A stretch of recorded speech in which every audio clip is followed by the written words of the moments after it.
ഗുജറാത്തിലൂടെയുള്ള സഞ്ചാരം തുടരുകയാണ്. പടിഞ്ഞാറൻ ഗുജറാത്തിലെ സൗരാഷ്ട്ര മേഖലയിലൂടെയാണ് ഈ യാത്ര. തീരപ്രദേശത്തേക്ക് അടുക്കും തോറും വഴിയോരത്ത് കാണുന്നത് നോക്കത്താ ദൂരം വ്യാപിച്ചു കിടക്കുന്ന കാറ്റാടിപ്പാടങ്ങളാണ്.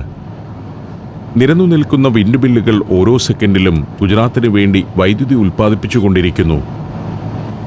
ഈ ഭാഗത്ത് ഏതു സമയത്തും വീശിയടിക്കുന്ന കാറ്റിനെ ഉപയോഗിച്ച് വൈദ്യുതി ഉൽപ്പാദിപ്പിക്കാനുള്ള പദ്ധതിക്ക് നരേന്ദ്രമോദി സർക്കാർ തന്നെയാണ് തുടക്കമിട്ടത്. 20 നില കെട്ടിടത്തിന്റെ ഉയരമുള്ള തൂണുകളിലാണ് പങ്കകൾ ഉയർത്തി നിർത്തിയിരിക്കുന്നത്. തിരിഞ്ഞുകൊണ്ടിരിക്കുന്ന ഈ ഓരോ ലീഫും ഇരട്ടി നീളമുള്ള ട്രെയിലറുകളിൽ ലോഡ് ചെയ്ത് കൊണ്ടുവരുന്നത് ഞാൻ കണ്ടിട്ടുണ്ട്. 40 മീറ്റർ വരെ നീളമുള്ളവയാണ് സാങ്കേതികമായി റോട്ടർ ബ്ലേഡ് എന്നറിയപ്പെടുന്ന ഈ ലീഫുകൾ. നസല്ലെ എന്ന ഉപകരണത്തോടാണ് ലീഫുകൾ ഘടിപ്പിക്കപ്പെട്ടിരിക്കുന്നത്. Gear box, rotor shaft, brake assembly എന്നിവ നസല്ലയുടെ അകത്താണ്. ഓരോ വിൻഡ്മില്ലിന്റെയും സ്ഥാപനം ശ്രമകരമായ ജോലിയാണ്. വലിയ ക്രെയിനുകൾ ഉപയോഗിച്ച് വിദഗ്ധ തൊഴിലാളികളും എഞ്ചിനീയർമാരും ചേർന്നാണ് അത് സാധ്യമാക്കുന്നത്. വിൻഡ്മില്ലിന്റെ ഗുണഫലം ഏറ്റവും പ്രയോജനപ്പെടുത്തുന്ന ഇന്ത്യയിലെ 3 സംസ്ഥാനങ്ങളിൽ ഒന്നാണ് ഗുജറാത്ത്. തമിഴ്നാട്, മഹാരാഷ്ട്ര എന്നീ സംസ്ഥാനങ്ങളാണ് ഇക്കാര്യത്തിൽ മുൻപന്തിയിൽ നിൽക്കുന്നത്. 6 വർഷത്തിനിടയിൽ വിൻഡ്മിൽ വൈദ്യുതി ഉൽപ്പാദനം 6 മടങ്ങ് വർദ്ധിപ്പിച്ച് ഗുജറാത്ത് റെക്കോർഡ് നേട്ടം കൈവരിച്ചിരുന്നു. ഓരോ കാറ്റാടി യന്ത്രത്തിന്റെയും ചുവട്ടിൽ ട്രാൻസ്ഫോമറും മെയിൻ ഗ്രിഡിലേക്ക് വൈദ്യുതി കൊണ്ടുപോകുന്ന ലൈനുകളും കാണാം. കൂറ്റൻ കാറ്റാടികൾ നിരന്നുനിന്ന് കറങ്ങുന്നത് ചേലുള്ള ഒരു കാഴ്ച തന്നെ. 3000-ലധികം മെഗാവാട്ട് വൈദ്യുതിയാണ് ഗുജറാത്ത് കാറ്റാടിപ്പാടങ്ങളിൽ നിന്ന് ഉൽപ്പാദിപ്പിക്കുന്നത്. ഗുജറാത്ത് കാറ്റാടിപ്പാടങ്ങൾ ഇനിയും വിപുലീകരിക്കാനുള്ള പദ്ധതികൾ തയ്യാറാക്കി കഴിഞ്ഞു. സംസ്ഥാനത്ത് ആകെ വേണ്ട വൈദ്യുതിയുടെ 10% കാറ്റാടിപ്പാടങ്ങളിൽ നിന്ന് ഉൽപ്പാദിപ്പിക്കാനാണ് പുതിയ വിൻഡ് എനർജി പോളിസി വിഭാവനം ചെയ്യുന്നത്. ഇത് വലിയൊരു മുന്നേറ്റം തന്നെയാണെന്ന് ചിന്തിച്ചുകൊണ്ടാണ് ഞാൻ യാത്ര തുടരുന്നത്. മറ്റൊരു രീതിയിലും ഉപയോഗപ്പെടുത്താനാവാത്ത തീരദേശത്തെ വെളിമ്പറമ്പുകളൊക്കെ കാറ്റാടിപ്പാടങ്ങളാക്കിയിരിക്കുന്നു. പ്രകൃതിയെ അധികം ഉപദ്രവിക്കാത്ത ഒരു വൈദ്യുതി ഉൽപ്പാദന പദ്ധതിയാണിത്. നിരന്ന പാതയിലൂടെ വീണ്ടും യാത്ര. പടിഞ്ഞാറൻ ഭാഗത്ത് അറബിക്കടലിനോട് ഏതാണ്ട് അടുത്തുകഴിഞ്ഞു. കടൽ തീരത്തെ ഒരു ചെറു പട്ടണമാണ് ദ്വാരക. പക്ഷേ ഇന്ത്യൻ സംസ്കാരത്തിലും മിത്തോളജിയിലും ചെറുതല്ലാത്ത സ്ഥാനമാണ് ഈ പട്ടണത്തിലുള്ളത്. ശ്രീകൃഷ്ണനുമായി ബന്ധപ്പെട്ട ആ വിശ്വാസങ്ങളുടെ ഭൂമികയിലേക്ക് അതിന്റെ പടിപ്പുര കടന്ന് ഞാൻ പ്രവേശിച്ചു. നവീകരണ പ്രവർത്തനങ്ങൾ നടക്കുന്ന ഒരു ക്ഷേത്ര നഗരമാണ് ദ്വാരക. ഗുജറാത്ത് ഗവൺമെന്റും റിലയൻസ് ഗ്രൂപ്പുമെല്ലാം ഇതിനായി വൻതുക ചെലവഴിച്ചിട്ടുണ്ട്. ഏതൊരു ക്ഷേത്ര നഗരത്തിനും മാതൃകയാവും വിധമാണ് ദ്വാരക ഒരുങ്ങിയിരിക്കുന്നത്. പാർക്കിംഗ് ഏരിയകളും പ്രൊമനേഡുകളും വിശ്രമ മണ്ഡപങ്ങളും ഘട്ടുകളുമെല്ലാമായി മാതൃകാപരമായ നിർമ്മാണ പ്രവർത്തനങ്ങൾ തുടർന്നുകൊണ്ടിരിക്കുന്നു. ദ്വാരകാധീഷ് ദേവസ്ഥാൻ സമിതിയുടെ മേൽനോട്ടത്തിലാണ് പ്രവർത്തനങ്ങൾ. 2001 ഡിസംബറിൽ അന്നത്തെ മുഖ്യമന്ത്രി നരേന്ദ്രമോദിയാണ് ഈ പുനരുദ്ധാരണ പ്രവർത്തനങ്ങൾ ഉദ്ഘാടനം ചെയ്തത്. നദിയിലേക്ക് ഇറങ്ങി നിൽക്കുന്ന 16 ഘട്ടുകളാണ് ഇതിൽ പ്രധാനം. ഇടതുഭാഗത്തു കാണുന്ന മതിൽക്കെട്ടിനപ്പുറമാണത്. ധാരാളം സത്രങ്ങളും ലോഡ്ജുകളുമെല്ലാം തിങ്ങി നിറഞ്ഞു നിൽക്കുന്ന ഒരു നഗരം. നൂറ്റാണ്ടുകളായി അനേകം തീർത്ഥാടകർ വന്നണയുന്ന ക്ഷേത്ര നഗരമാണിത്. ഇന്ത്യയിലെ ക്ഷേത്ര നഗരങ്ങളെല്ലാം തിങ്ങി ഞെരിഞ്ഞു നിൽക്കുന്ന കെട്ടിടങ്ങളും ഇടുങ്ങിയ പാതകളും അതിന്റെ ഓരത്തെ കടകളും കൊണ്ട് സന്ദർശകനെ വീർപ്പുമുട്ടിക്കുന്നതാണ്. ദ്വാരകയും അത്തരമൊരു നഗരം തന്നെയായിരുന്നു. എന്നാൽ 2000 ആണ്ടിന്റെ തുടക്കത്തിൽ ഗുജറാത്ത് സർക്കാർ മുൻകൈയെടുത്ത് ഈ നഗരത്തെ ആകെ ഒന്ന് നവീകരിക്കാൻ തുടങ്ങി. മനോഹരമായ പ്രൊമനേഡുകളും ഘട്ടുകളുമെല്ലാമായി ഗോമതി തീരത്ത് ഇപ്പോൾ ദ്വാരകയ്ക്ക് പുതിയ മുഖമാണ്. ഗോമതി നദി കടലിൽ ചേരുന്ന ഭാഗമാണിത്. സംഗം ഘട്ട്, രാംഘട്ട്, സതീഘട്ട്, ഗോമതി ഘട്ട് എന്നിങ്ങനെ 16 തീർത്ഥഘട്ടങ്ങൾ. വാരണാസിയിൽ ഗംഗയുടെ തീരത്തേതുപോലെ ഇവിടെ ഗോമതി തീരത്ത് ഘട്ടുകൾ നിരന്നു നിൽക്കുന്നു. ദ്വാരകാധീഷ് ക്ഷേത്രമാണ് ദ്വാരകയുടെ കേന്ദ്രബിന്ദു. ഗോമതി തീരത്തുനിന്നും ഞാൻ ആ ക്ഷേത്രത്തിനരികിലേക്ക് നടക്കുകയാണ്. ഒരു ചെറിയ കുന്നു കയറി വേണം ക്ഷേത്രത്തിലേക്ക് പോകാൻ. അതിപുരാതനമായ ക്ഷേത്ര നഗരം. അതിന്റെ അവശിഷ്ടങ്ങളായ നിരവധി കെട്ടിടങ്ങൾ ഇപ്പോഴും ഇവിടെയുണ്ട്. പഴയ സത്രങ്ങളും അപകടാവസ്ഥയിൽ നിന്ന കെട്ടിടങ്ങളുമെല്ലാം പൊളിച്ചു കളഞ്ഞ് നഗരത്തെ ആകെ ഒന്ന് വൃത്തിയാക്കാൻ ശ്രമം നടക്കുന്നത് കാണാം. എങ്കിലും ഒരു പൗരാണിക ക്ഷേത്ര നഗരത്തെ പുനരുദ്ധരിക്കുമ്പോൾ ഇന്ത്യയിലെ മറ്റേതൊരു നാടും നേരിടുന്ന പ്രശ്നങ്ങൾ ഇവിടെയുമുണ്ട്. തലമുറകളായി കൈമാറി വന്ന കെട്ടിടങ്ങളിൽ നിന്ന് അവകാശികളെ ഒഴിവാക്കുന്നതും കെട്ടിടം പൊളിച്ചു മാറ്റുന്നതുമൊക്കെ അധികാരികളുടെ മുന്നിലെ വെല്ലുവിളിയാണ്. ഒരു പരിധിവരെ അക്കാര്യത്തിൽ ദ്വാരക വിജയിക്കുന്നതും കാണാം. ഏതൊരു ഭാരതീയനും കാണാൻ ആഗ്രഹിക്കുന്ന പുണ്യകേന്ദ്രമാണ് ദ്വാരക. അങ്ങനെ നടക്കവേ അതാ മുന്നിൽ ധ്വജം പറക്കുന്ന ആ ഗോപുരം. ദ്വാരകാധീശ് ക്ഷേത്രത്തിന്റെ ഗോപുരമാണത്. ശ്രീകൃഷ്ണ ഭഗവാന്റെ ക്ഷേത്രം. അനേകം ശില്പങ്ങളോടുകൂടിയ കൂറ്റൻ ഗോപുരമാണത്. വലിയൊരു പതാകയാണ് ഗോപുരത്തിനു മേൽ പറക്കുന്നത്. ദിവസത്തിൽ 5 തവണ അത് മാറ്റി സ്ഥാപിക്കും. 25 നിലയുള്ള കെട്ടിടത്തിന്റെ ഉയരമാണ് ക്ഷേത്ര ഗോപുരത്തിനുള്ളത്. സാൻഡ്സ്റ്റോണിൽ പണിത മനോഹരമായ ക്ഷേത്രം. ശ്രീകൃഷ്ണന്റെ പൗത്രനായ വജ്രനാഭൻ കൃഷ്ണന്റെ കൊട്ടാരം സ്ഥിതി ചെയ്തിടത്താണ് ഇവിടുത്തെ ആദ്യ ക്ഷേത്രം പണിതതെന്നാണ് ഐതിഹ്യം. ഇതാണ് ക്ഷേത്രത്തിലേക്കുള്ള പ്രവേശന കവാടം. അകത്ത് കടക്കാൻ ആഗ്രഹമുണ്ടെങ്കിലും സുരക്ഷാ ഭടന്മാർ എന്നെ തടഞ്ഞു. ക്യാമറയുമായി അകത്തേക്ക് പോവാനാവില്ല. നിരവധി ആളുകൾ കയറിപ്പോവുകയും ഇറങ്ങി വരികയും ചെയ്യുന്ന ഈ കവാടത്തിൽ മെറ്റൽ ഡിറ്റക്ടർ പോലുള്ള സംവിധാനങ്ങൾ ഉപയോഗിച്ചുള്ള കർശന പരിശോധനകളുണ്ട്. അതീവ സുരക്ഷാ മേഖലയാണിത്. ഏതായാലും പുറത്തുനിന്ന് തന്നെ കാഴ്ചകൾ ചിത്രീകരിക്കാൻ ഞാൻ തീരുമാനിച്ചു. ധ്വജമാറ്റ ചടങ്ങിന്റെ ഭാഗമായി ഗോപുരത്തിലെ കൊടി അഴിച്ചിരിക്കുന്നു. ഉടനെ അടുത്ത കൊടിയുയരും. ക്ഷേത്രത്തിനുള്ളിൽ കയറാനാവില്ല. കാഴ്ചകൾ ചിത്രീകരിക്കാൻ മറ്റെന്തെങ്കിലും വഴി കണ്ടുപിടിക്കേണ്ടതുണ്ട്. ക്ഷേത്രത്തിന്റെ ചുറ്റുമുള്ള തെരുവിലൂടെ അങ്ങനെ നടക്കുമ്പോൾ ഒരു ഭാഗത്തു നിന്നും ചെണ്ടകൊട്ട് കേൾക്കുന്നു. ഇവിടെ ചെറിയൊരു ജനക്കൂട്ടവുമുണ്ട്. ഇതാണ് കാഴ്ച. അലങ്കരിച്ചു നിർത്തിയിരിക്കുന്ന ഏതാനും കുതിരകൾ, അതിനു ചുറ്റും കുറെ ആളുകൾ. വർണ്ണഭംഗിയുള്ള ആടയാഭരണങ്ങളാണ് കുതിരകൾക്ക്. മഹാഭാരത കാലത്തുനിന്നും ഇറങ്ങിവന്ന കുതിരകളാണെന്ന് തോന്നും. ആൾക്കൂട്ടത്തിലൂടെ തിക്കിത്തിരക്കി കടന്നു ചെല്ലുമ്പോൾ കുറച്ച് പെൺകുട്ടികൾ നൃത്തം ചവിട്ടുന്നതാണ് കാണുന്നത്. ദ്വാപരയുഗ ഗോപികമാരുടെ ഇന്നത്തെ പ്രതിനിധികൾ. ഇതിവിടുത്തെ ഒരു അനുഷ്ഠാനമാണ്. കൃഷ്ണഭക്തിയിൽ നൃത്തമാടുന്ന സ്ത്രീകൾ. ആർക്കും ഇതിൽ പങ്കുചേരാം. ചെറിയ പെൺകുട്ടികൾ മുതൽ മധ്യവയസ്കകൾ വരെ നൃത്തക്കാരിലുണ്ട്. എന്താണ് ഈ ചടങ്ങിന് പിന്നിലെ ഐതിഹ്യമെന്ന് മനസ്സിലാവുന്നില്ല. കുറച്ചുനേരം ഞാനത് കണ്ടുനിന്നു.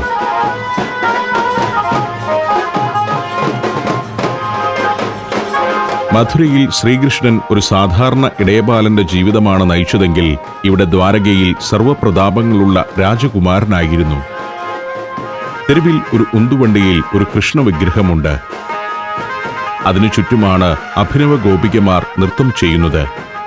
ശ്രീകൃഷ്ണൻ തന്റെ ജീവിതത്തിലെ സുപ്രധാന വർഷങ്ങൾ ചിലവഴിച്ചത് ഈ നഗരത്തിലായിരുന്നു. സ്വന്തം അമ്മാവനായ കംസനെ വധിച്ചതിനു ശേഷമാണ് അദ്ദേഹം മധുര വിട്ട് ദ്വാരകയിലേക്ക് പോന്നതെന്നാണ് ഐതിഹ്യം. തെരുവിലെ നൃത്തത്തിൽ കുറേയേറെ സ്ത്രീകൾ പങ്കുചേരുന്നുണ്ട്. കൂടുതൽ പേർ വന്നു ചേർന്നുകൊണ്ടുമിരിക്കുന്നു. കൈക്കുഞ്ഞുങ്ങളുമായി നിന്ന് നൃത്തം ചെയ്യുന്നവരെയും കാണാം. കംസന്റെ വധൂപിതാവായിരുന്നു അതീവ ബലവാനായ ജരാസന്ധൻ. തന്റെ മരുമകനെ വധിച്ച കൃഷ്ണനോട് പകരം ചോദിക്കാനായി കുപിതനായ ജരാസന്ധൻ 17 പ്രാവശ്യമാണ് മധുര ആക്രമിച്ചത്. തുടർന്ന് ദ്വാരകയിലെത്തിയ കൃഷ്ണൻ ഒരു രാജ്യം സ്ഥാപിക്കുകയും ഇവിടം തന്റെ ആസ്ഥാനമാക്കുകയും ചെയ്തു. രുക്മിണി മുതൽ ലക്ഷ്മണ വരെ 8 ഭാര്യമാരായിരുന്നു അദ്ദേഹത്തിനുണ്ടായിരുന്നത്. നരകാസുരന്റെ തടവിൽ നിന്നും കൃഷ്ണൻ മോചിപ്പിച്ച 16,100 യുവതികളും പിന്നീട് അദ്ദേഹത്തിന്റെ ഭാര്യമാരായെന്ന് പുരാണങ്ങൾ പറയുന്നു. ഭംഗിയായി അലങ്കരിക്കപ്പെട്ട കുതിരകൾ. ഒരു കുതിരയുടെ പുറത്ത് പ്രാമാണ്യത്തോടെ കയറിയിരിക്കുന്ന ഒരു ബാലൻ. എത്രയോ നൂറ്റാണ്ടുകളായി ഈ തെരുവുകൾ ഇങ്ങനെ ജനസാന്ദ്രമാണ്.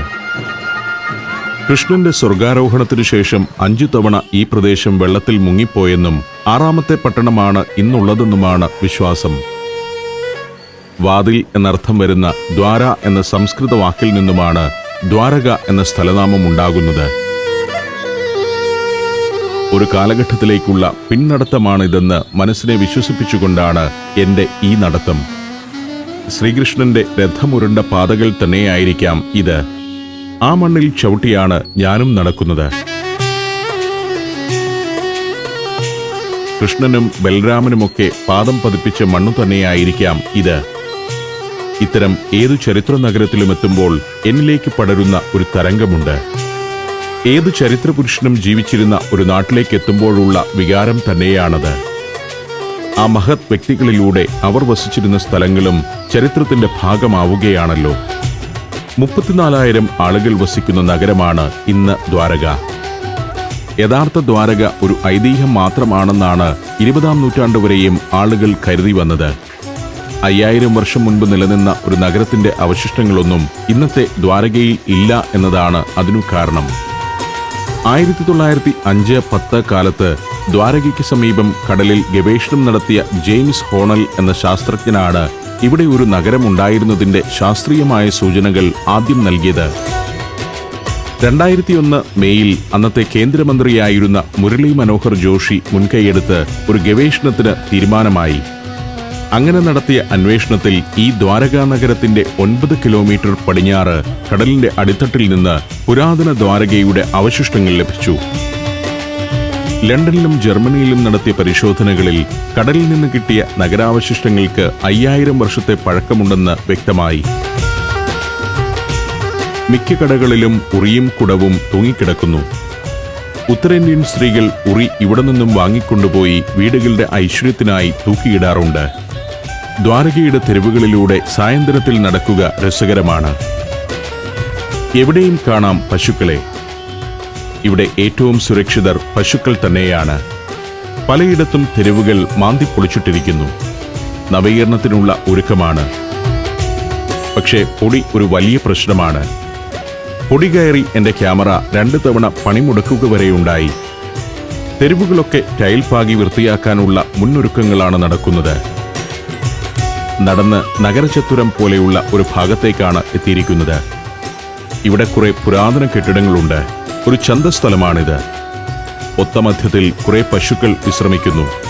അവർക്ക് ചുറ്റുമാണ് വാഹനങ്ങൾ വരെ കറങ്ങുന്നത്. ഞാനും ആ ചത്തുരത്തിൽ പശുക്കൾക്കു ചുറ്റുമൊന്ന് കറങ്ങി. ഇതിനപ്പുറത്തേക്ക് ഇനി പോയാൽ കടൽ തീരത്തേക്കാണ് എത്തുക. ഞാൻ മറ്റൊരു വഴിയിലൂടെ വീണ്ടും ക്ഷേത്രത്തിനടുത്തേക്കാണ് നടക്കുന്നത്. നേരം ഇരുട്ടും മുൻപ് ക്ഷേത്രത്തിന്റെ കുറെ നല്ല ദൃശ്യങ്ങൾ കൂടി പകർത്തണം. അതിനായി പണി നടക്കുന്ന ഒരു കെട്ടിടത്തിന് മുകളിൽ കയറി. ഇവിടെ നിൽക്കുമ്പോൾ ക്ഷേത്രം കുറച്ചുകൂടി വ്യക്തമായി കാണാം. ഇതാണ് ദ്വാരകാധീഷ് ക്ഷേത്രം. ജഗത് മന്ദിർ എന്നും ഇതറിയപ്പെടുന്നു. ഈ ക്ഷേത്രത്തിന്റെ നിർമ്മാണ കാലത്തെ ചൊല്ലി ഗവേഷകർക്കിടയിൽ ഇപ്പോഴും തർക്കം നിലനിൽക്കുന്നുണ്ട്. വജ്രനാഭൻ നിർമ്മിച്ച ക്ഷേത്രം ഇതുതന്നെയാണെന്ന് വാദിക്കുന്നവരുണ്ട്. 2500 വർഷം മുൻപ് നിർമ്മിക്കപ്പെട്ട ക്ഷേത്രമാണ് ഇതെന്നാണ് മറ്റൊരു വാദം.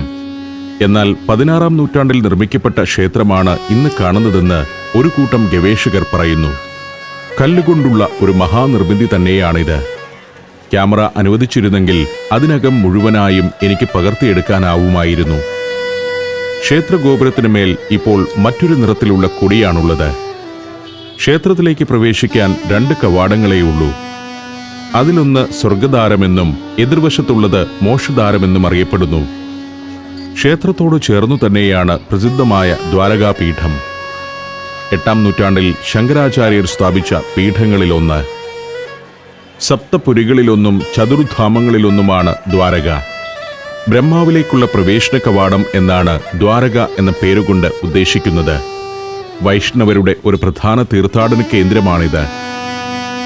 തെരുവിലെ ജനക്കൂട്ടത്തിനിടയിൽ ഒരൊട്ടകം പൂമാലയും തൊങ്ങലുമൊക്കെ അണിഞ്ഞ് വർണ്ണച്ചേല ചുറ്റി വിശ്രമിക്കുന്നുണ്ട്. പുറത്തു കയറാൻ ആരെങ്കിലും വരുമെന്ന പ്രതീക്ഷയോടെയുള്ള കാത്തിരിപ്പാണ്. ഒട്ടകത്തിന്റെ മുഖം എനിക്കെപ്പോഴും കൗതുകമുള്ള ഒരു കാഴ്ചയാണ്. തേഞ്ഞു തുടങ്ങിയ പല്ലും നെടുകെ പിളർന്ന മേൽചുണ്ടും പതിഞ്ഞ മൂക്കും ദയാർഹിക്കുന്ന കണ്ണുകളുമെല്ലാം ഏറെ നേരം കണ്ണു നിൽക്കാൻ തോന്നും. ഒട്ടകത്തിനടുത്ത് ഒരു സുന്ദരി ഇരിപ്പുണ്ട്. വളമാല കച്ചവടക്കാരിയാണ്. ഒട്ടകത്തിന്റെ ഉടമസ്ഥൻ ഇവിടെയുണ്ട്. അദ്ദേഹം എന്റെ ക്യാമറയ്ക്ക് മുന്നിൽ ഒന്ന് പോസ് ചെയ്തു.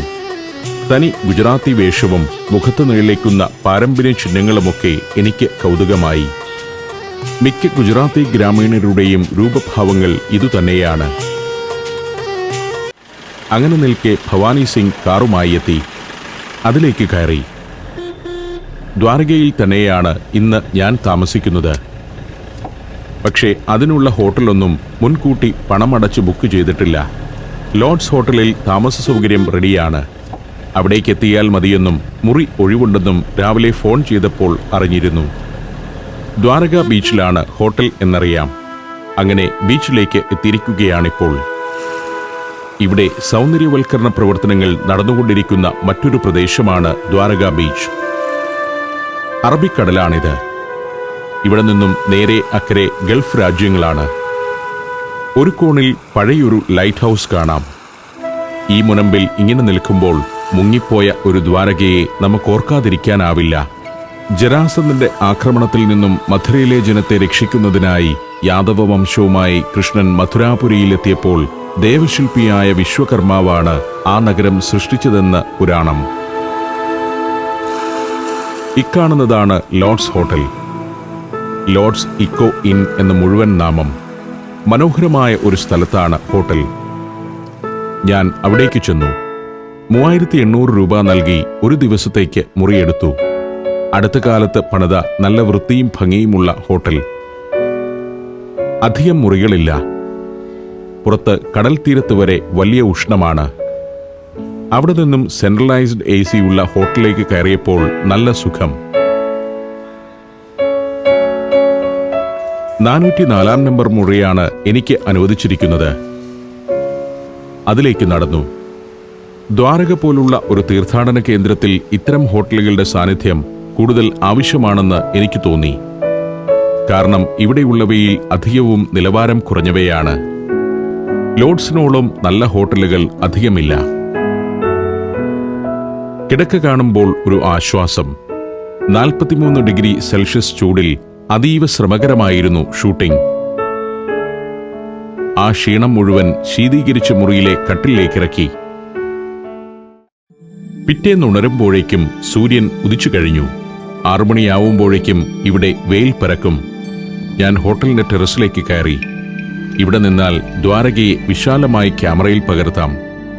ആകാശം മേഘാവൃതമായതിനാൽ ദൃശ്യപ്പൊലിമ അല്പം കുറവാണ്. ഇതാണ് ദ്വാരക ബീച്ച്. അതിമനോഹരമായി സൗന്ദര്യവൽക്കരിച്ചുകൊണ്ടിരിക്കുകയാണ് ബീച്ച്. പൗരാണിക ദ്വാരകയുടെ ഓർമ്മയുണർത്തും വിധം പ്രൗഢമായ കൽമന്ദിരങ്ങളുടെയും മണ്ഡപങ്ങളുടെയും കോംപ്ലക്സാക്കി അവിടെ മാറ്റാനുള്ള നിർമ്മാണ പ്രവർത്തനങ്ങൾ നടന്നുകൊണ്ടിരിക്കുന്നു. കുറേയേറെ കൽത്തൂണുകളും നടപ്പാതകളും ഇരിപ്പിടങ്ങളുമൊക്കെ കാണുന്നുണ്ട്. ദ്വാപരയുഗ ദ്വാരകയുടെ ഓർമ്മയുണർത്തുന്ന ഒരു ചെറുപട്ടണം തന്നെയാണ് അവിടെ ഉയരുന്നതെന്ന് തോന്നും. ഇതൊക്കെ ഇന്ത്യയിൽ ഏതൊരാൾക്കും അഭിമാനം തോന്നുന്ന പ്രവർത്തനങ്ങൾ തന്നെ. ഇനിയും ഏറെ മുന്നോട്ടു പോകാനുണ്ട്. ഇതൊരു മാതൃകയാക്കി മറ്റിന്ത്യൻ നഗരങ്ങൾക്കും സൗന്ദര്യവൽക്കരണ പരിപാടികൾ ആരംഭിക്കാവുന്നതാണ്. അകലെ ഇന്നലെ വൈകുന്നേരം ഞാൻ സന്ദർശിച്ച ദ്വാരകാധീശ ക്ഷേത്രം കാണാം. ആ ക്ഷേത്രത്തിന് മുന്നിലൂടെയാണ് ഗോമതി നദി ഒഴുകുന്നത്. നദി കടലിൽ ചെന്നു ചേരുന്നു. ഹോട്ടലിന് മുന്നിൽ ഒരു ചെറു മണ്ഡപവും സർക്കിളുമൊക്കെയുണ്ട്. അതിനപ്പുറം ഏതോ റോമൻ പുരാതന നഗരത്തിന്റെ ശേഷിപ്പ് പോലെ സൗന്ദര്യവൽക്കരണം നടക്കുന്ന ദ്വാരക ബീച്ച്. അറബിക്കടൽ ശാന്തമാണ്. തിരമാലകൾ ശരിക്കും മാലകൾ പോലെ തന്നെ തീരത്തെ തൊട്ടുമടങ്ങുന്നു. ഒരു ഭാഗത്ത് കറുപ്പും വെളുപ്പും ചായങ്ങൾ പൂശിയ ദ്വാരക ലൈറ്റ് ഹൗസ്. 1881 സ്ഥാപിതമായതാണ് അത്. ദ്വാരകയിലെ പ്രശസ്തമായ PVM ഗേൾസ് ഹൈസ്കൂളാണ് ഇക്കാണുന്നത്. ചുറ്റിലുമുള്ള സാധാരണ കെട്ടിടങ്ങൾക്ക് നടുവിൽ ക്ഷേത്രസമാനമായി നിർമ്മിച്ചതാണ് സ്കൂളിന്റെ പ്രധാന മന്ദിരം. വലിയൊരു പാറക്കെട്ടിന് മുകളിലാണ് ലൈറ്റ് ഹൗസിന്റെ സ്ഥാനം. ആദ്യകാലത്ത് ഒരു എണ്ണവിളക്കാണ് അവിടെ ഉണ്ടായിരുന്നത്. 1877 അവിടം സന്ദർശിച്ച ബോംബെയിലെ ബ്രിട്ടീഷ് ഗവർണറായിരുന്ന സർ റിച്ചാർഡ് ടെമ്പിളാണ് പുതിയ ലൈറ്റ് ഹൗസിന്റെ നിർമ്മാണത്തിന് ഉത്തരവിട്ടത്. ഇംഗ്ലണ്ടിലെ ചാൻസ് ബ്രദേഴ്സ് കമ്പനി നിർമ്മിച്ച തിരിയുന്ന എണ്ണവിളക്കോടുകൂടിയ 20 മീറ്റർ ഉയരമുള്ള ലൈറ്റ് ഹൗസ് അവിടെ സ്ഥാപിക്കപ്പെട്ടു. ഇന്ന് കാണുന്ന ഈ ലൈറ്റ് ഹൗസ് ആകട്ടെ ഇലക്ട്രിക് ലൈറ്റോടുകൂടി 1962 പുനർനിർമ്മിക്കപ്പെട്ടതാണ്. രാജ്യത്തിന്റെ ഏറ്റവും പടിഞ്ഞാറേ അറ്റത്താണ് ഇപ്പോൾ ഞാൻ നിൽക്കുന്നത്. ഇന്ത്യയുടെ കരഭൂമിയുടെ ഒരതിരാണിത്. അവിടെ അറബിക്കടലിൽ നിന്നുള്ള കാറ്റേറ്റ് പുണ്യഭൂമിയായ ദ്വാരകയിൽ ഞാൻ നിൽക്കുന്നു.